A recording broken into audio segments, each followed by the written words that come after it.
Hello student, आज हम करेंगे आपकी क्लास 12 का चैप्टर 8 एप्लीकेशन ऑफ इंटीग्रल्स की एक्सरसाइज 8.1 का। देखो 6 क्वेश्चन से स्टार्ट करेंगे आज हम। ठीक है, तो इसमें 6 क्वेश्चन क्या है हमारा, find the area of the region in the first quadrant by the x axis and the line x is equal to √3y and the circle x square plus y square is equal to 4। देखो हमें एक circle दे रखा है, x square plus y square is equal to 4 दे रखा है, circle दे रखा है और एक लाइन दे रखी है x is equal to √3y, और इनके बीच में का एरिया निकालना है। वो भी कहाँ का निकालना है बच्चों, फर्स्ट क्वाड्रेंट का निकालना है। तो सबसे पहले हमने सर्कल ऐसी रफली ड्रॉ कर लिया। तो इसका जो सेंटर है हमारा क्या है 2 0 और इधर क्या है माइनस का 2 0, ये हमारा सेंटर है। और एक जो ये लाइन आ जाएगी हमारी क्या आगे x is equal to √3y, ये हमारी लाइन कैसे आ जाएगी, देखो ऑब्वियस है ये जो है हमारा 0 0 से पास हो रही है तो ओरिजिन से तो होके जाएगी ही हमारी। तो जैसे y is equal to x होती है, आप इसमें चाहे वैल्यू पुट करके देख लो। अगर हम x की जगह 1 पुट करते हैं तो ये y की वैल्यू 1/√3 समथिंग आएगी, x की जगह 1 रखेंगे तो y की भी समथिंग आएगी, 2 की रखेंगे तो x की जगह अगर हम 2 रखते हैं तो 2/√3 समथिंग आएगी। ऐसे करके ये जो लाइन है, लेकिन ये ओरिजिन से पास होगी क्योंकि x और y को 0 0 रखेंगे तो x को अगर मैंने 0 रखा तो y 0, y को 0 रखेंगे तो x 0, तो जो 0 0 से पास हो रही है हमारी। तो ऐसे करके हमारी ये लाइन आ जाएगी। तो हमने ये एक लाइन ड्रॉ कर ली और एक ये सर्कल बना लिया, और हमें क्या निकालना है फर्स्ट क्वाड्रेंट में इसका जो एरिया एनक्लोज होता है लाइन और सर्कल से, वो हमें एरिया निकालना है। ठीक है, तो सबसे पहले देखो हमें क्या करना पड़ेगा, ये हमारा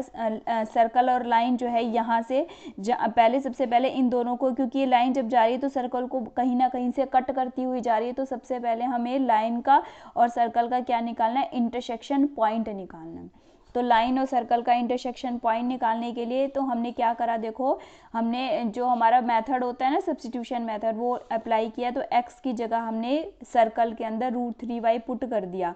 तो x या √3y का स्क्वायर हो जाएगा, प्लस में y का स्क्वायर इज इक्वल टू 4, तो √3y यानी 3y का स्क्वायर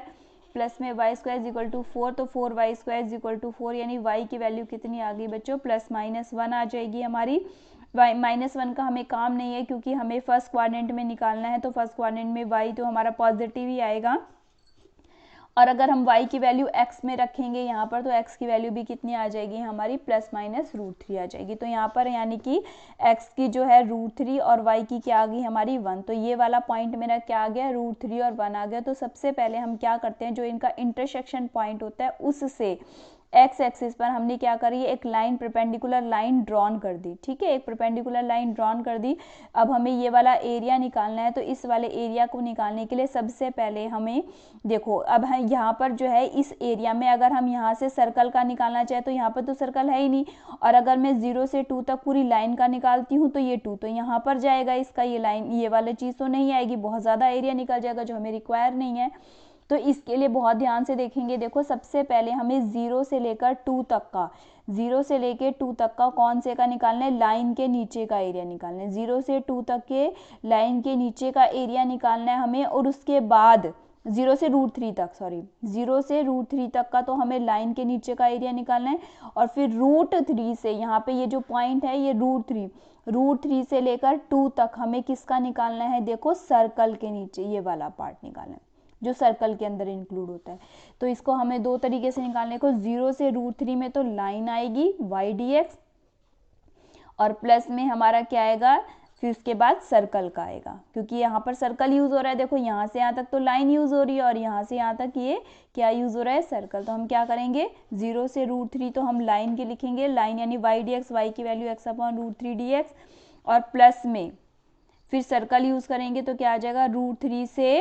√3 से 2 तक का सर्कल। यहाँ पे y की वैल्यू निकालो, 4 अंडर रूट में 4 माइनस में x² dx आ जाएगी बच्चों। अब इसका इंटीग्रेशन आसान है, अपने आप कर सकते हो, 1/√3 और x का क्या जाएगा, x²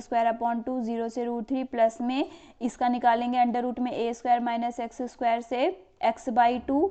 अंडर रूट में आपको बताया था ना x/2, अंडर रूट में a² minus x² plus a²/2 यानी कि 4/2 साइन इनवर्स x/a, a कितना है मेरा 2 है, और लिमिट क्या है, लोअर लिमिट है √3 और ये 2, √3 से 2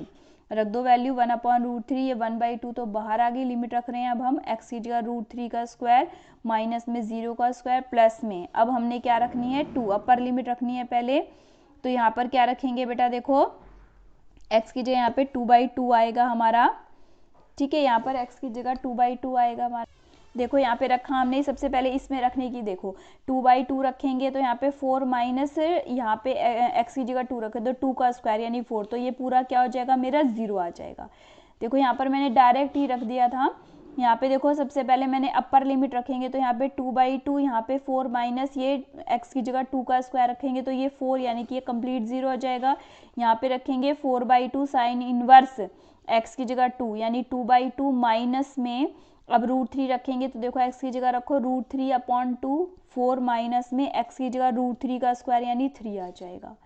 प्लस में यहाँ पे 4/2 को तो 2 लिख दिया, साइन इनवर्स x की जगह क्या रखना है बच्चों √3/2 आ जाएगा। अभी इसको सॉल्व करेंगे, √3 का स्क्वायर कितना हो जाएगा 3/2 √3 प्लस में यहाँ के 2 2 जा 4 2 और ये 2 से 2 कट जाएगा हमारा, ये 1 आ जाएगा। तो साइन इनवर्स 1 क्या होता है बच्चों π/2 माइनस में √3/2, ये 4 माइनस 3 हमारा 1 ही हो जाएगा, 1 का स्क्वायर रूट 1 हो जाएगा। यहाँ पे आ जाओ माइनस में, अब ये बाहर माइनस है ना तो ये लोअर लिमिट मैंने एक बार ब्रैकेट में लिखी थी बच्चों, अब की बार ये माइनस और ये भी माइनस में आ जाएगा, माइनस का 2 और साइन इनवर्स √3/2 की क्या होती है साइन 60 यानी कि π/3 आ जाएगा। अब देखो यहाँ पर यहाँ पे मैंने इसको रेशनलाइज करेंगे तो ये √3 से मल्टीप्लाई √3 से डिवाइड करेंगे तो नीचे क्या हो जाएगा, देखो ये करके देख लेते हैं, 3/2 √3 है ना तो इसको √3 से मल्टीप्लाई कर दी, √3 से डिवाइड कर दिया हमने तो ये कितना हो गया 3 हो गया, 3 2 जा 6 अपॉन ये तो नीचे तो 6 हो गया और ऊपर क्या है 3 √3 है, 3 से काट दो इसको, 3 2 जा 6 हो जाएगा हमारा और ये √3/2 और ये 2 से 2 कट जाएगा, ये हमारा पाई हो गया। ये माइनस का √3/2 माइनस का 2π/3 तो माइनस का √3/2 से ये प्लस का कट गया हमारा,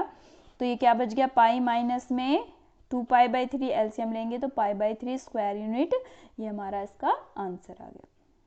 हमारा 8th क्वेश्चन देखेंगे, देखो इसके अंदर हमें क्वेश्चन दिया है find the area between x, क्या क्या एरिया निकालना है हमें बिटवीन द x = y², देखो x = y² एंड x = जो 4 है is divided into 2 equal parts by x = a, find the value of A. देखो इसके अंदर ये दे रखा है एक पैराबोला है, देखो y², ये हमें ऐसे कंफ्यूज हो रहे हैं, y² = x ही है हमारा, तो यानी कि ये पैराबोला ही है और कौन सा पैराबोला है हमारा राइट पैराबोला है, तो ये एक पैराबोला y² = x है और एक ये लाइन है हमारी x = 4, ठीक है, y² = x एक पैराबोला है और x = 4 एक लाइन है और इस ये जो इतना पार्ट है ना हमारा, इस पार्ट को एक और लाइन x = a जो है इक्वली डिवाइड कर रही है, किस किस को, एक ये पैराबोला को और एक x = 4 लाइन को, एक x = a लाइन जो है इक्वली डिवाइड कर रही है, तो ये हमें किसकी वैल्यू निकालनी है बच्चों a की वैल्यू निकालनी है, ठीक है। तो हमारा क्या है, क्या मतलब है क्वेश्चन का, ये जो a वाला area of ABF = area of BCFG, ठीक है, ये वाला एरिया, ये दोनों पार्ट इक्वल हैं, दोनों का एरिया इक्वल है, तो हमें किसकी वैल्यू निकालनी है a की वैल्यू निकालनी है। तो सबसे पहले हम इसका एरिया निकाल लेते हैं, देखो ABF का एरिया, तो जो एरिया हमारा अब की बार फर्स्ट क्वाड्रेंट आपको नहीं दिया गया है तो जो पार्ट ऊपर का है वही पार्ट नीचे का होगा हमारा, तो हमने डबल कर दिया और लिमिट देखो कहाँ से जाएगी 0 से लेकर a तक जाएगी, 0 से a और ये क्या है हमारा 0 से a में क्या आएगा, ये क्या यूज हो रहा है हमारा पैराबोला ये वाला, तो डबल कर दिया 0 से a और पैराबोला यानी y dx, y की वैल्यू कितनी आ जाएगी हमारी, y की वैल्यू यहाँ पे से कितनी आ जाएगी √x dx, तो ट्वाइस ऑफ 0 से a √ में x dx कर दिया, इंटीग्रेशन कर देंगे तो x का 1/2 में ऐड करेंगे तो 3/2 अपॉन में 3/2 और लिमिट 0 से upper limit minus lower limit, तो a x की जगह रख दिया, a के बाद 3/2 माइनस में 0 आ जाएगा हमारा, ठीक है। तो ये हमारा किसका एरिया निकल गया बच्चों, ABF का एरिया निकल गया हमारा। अब हमें किसका एरिया निकालना है, BCFG का एरिया निकालना है। BCGF का एरिया निकालने के लिए वही बात है, अब की बार लिमिट देखो कहाँ से आएगी, यहाँ से लेकर के यहाँ तक, यानी A से लेकर के यहाँ तक आएगी 4 तक और यहाँ पर भी क्या है हमारा ये पैराबोला और डबल है, जो एरिया यहाँ का है वही एरिया क्या है हमारा यहाँ तक का है, तो डबल कर दिया, लिमिट रख दी a से 4 अंडर रूट एक्स dx रख दिया वही हमारा। तो यहाँ पे भी फिर से इंटीग्रेशन कर दिया, x की पावर 1/2 में 1 ऐड करेंगे तो 3/2 अपॉन में 3/2 a से 4 आ जाएगा हमारा। अब हमने ये 4/3 और यहाँ x की जगह 4 रखा तो 2 का स्क्वायर इंटू 3/2 माइनस में a की पावर 3/2 आ जाएगी। अब हमें अकॉर्डिंग टू क्वेश्चन जो ये वाला एरिया है वो इस वाले एरिया के इक्वल दे रखा है, तो 1 = 2 आ जाएगा बच्चों। तो इसके लिए हमारा 4/3 a की पावर 3/2 और 4/3, और ये हमारा किसको सॉल्व करेंगे तो ये 2 से 2 कट गया है, 8 आ जाएगा, 8 माइनस a की पावर 3/2, 4/3 से 4/3 कैंसिल आउट हो गया, a की पावर 3/2 और ये भी माइनस a की पावर 3/2, ये इधर आएगा तो ट्वाइस ऑफ a की पावर 3/2 और यहाँ पे 8, तो 2 4 जा 8 कट जाएगा। तो a की वैल्यू कितनी आ जाएगी, देखो जब यहाँ पर हमारे ये कम्प्लीटली डिवाइड नहीं होता है, यहाँ पे 2 का स्क्वायर भी लिख दोगे तो अभी ये आपस में कैंसिल आउट नहीं होंगे, तो हमने क्या कर देंगे, पावर कोई जब इधर आएगी तो ये पावर जो है रेसिप्रोकल हो जाएगी, यानी a की पावर कितनी आ जाएगी, 4 की पावर 2/3 आ जाएगी। अब हमारा 9th क्वेश्चन देख लेते हैं बच्चों। Find the area of the reason bounded by the parabola